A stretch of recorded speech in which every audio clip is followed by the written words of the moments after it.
जय हिंद साथियों, मैं सुखदेव सिंह चौहान आपके अपने चैनल आओ चले मुद्दों की ओर में इस्तकबाल करता हूं, स्वागत करता हूं। सारी दुनिया में तहलका और आइसलैंड व पाकिस्तान देशों की राजनीति में भूचाल मचा रहे पनामा पेपर्स लीक को लेकर के लोगों में अजीब स्थिति है। आखिर ये क्या है मामला?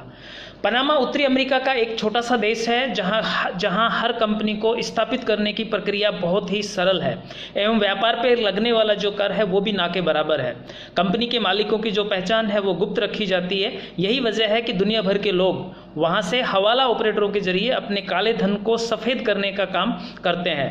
पिछले साल के अप्रैल माह में उन सारे लोगों का नाम सामने आया था जिन्होंने पनामा में अपने नाम की कंपनियां स्थापित कर रखी थी और अपना जो हवाला का जो पैसा है वहां पे सारा का सारा लगा रखा था। अखबार इंडियन एक्सप्रेस के रिसर्च के अनुसार इस लिस्ट में 500 भारतीय और कंपनियों के नाम हैं। इन 500 भारतीयों में बॉलीवुड के महानायक अमिताभ बच्चन, अभिनेत्री और उनकी पुत्रवधू ऐश्वर्या राय बच्चन, डीएलएफ के मालिक केपी सिंह और दाऊद इब्राहिम के राइट हैंड कहे जाने वाले इकबाल मिर्ची, इंडिया बुल्स के समीर गहलोत और अडानी बंधुओं का नाम भी शामिल है। पनामा की एक कंपनी है जिसका नाम है लो मोज़ेक फाइनेंस कंपनी। ये कंपनी वहाँ कंपनी खोलने से लेकर के उसके पैसे का मैनेजमेंट और सभी प्रकार के कागजी कार्यों का हिसाब किताब रखती है। इस कंपनी द्वारा दुनिया भर में किए जा रहे कारोबार पर ही पनामा देश की ज़्यादातर अर्थव्यवस्था निर्भर करती है।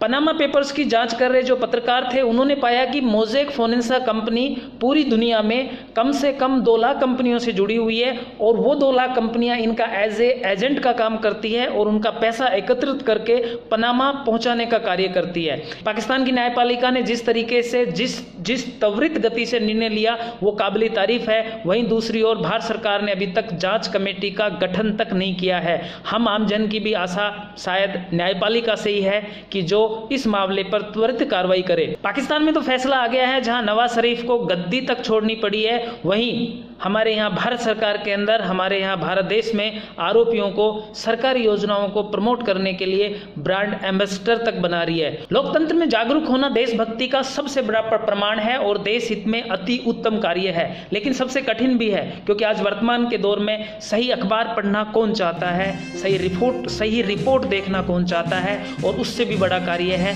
कि अखबार की पहचान कैसे हो, पत्रकारिता की पहचान कैसे हो कि सही कौन है, गलत कौन है। पनामा पेपर लीक्स में जो मेहनत पत्रकारों ने की है वो काबिल तारीफ है, लेकिन अभी देश में और कई ऐसे मुद्दे हैं जिन पर चर्चा होनी है। शायद लोग उनमें ज़्यादा कहीं व्यस्त है। आप और हम सबको लोकतंत्र बचाने के लिए जागरूक होना चाहिए और यही हमारा चैनल आओ चले मुद्दों की ओर करता है, एक आम जन के मुद्दे के साथ मुद्दे पर बात। आज के लिए बस इतना ही। आपसे पुनः मुलाकात होगी, तब तक के लिए जय हिंद, जय भारत।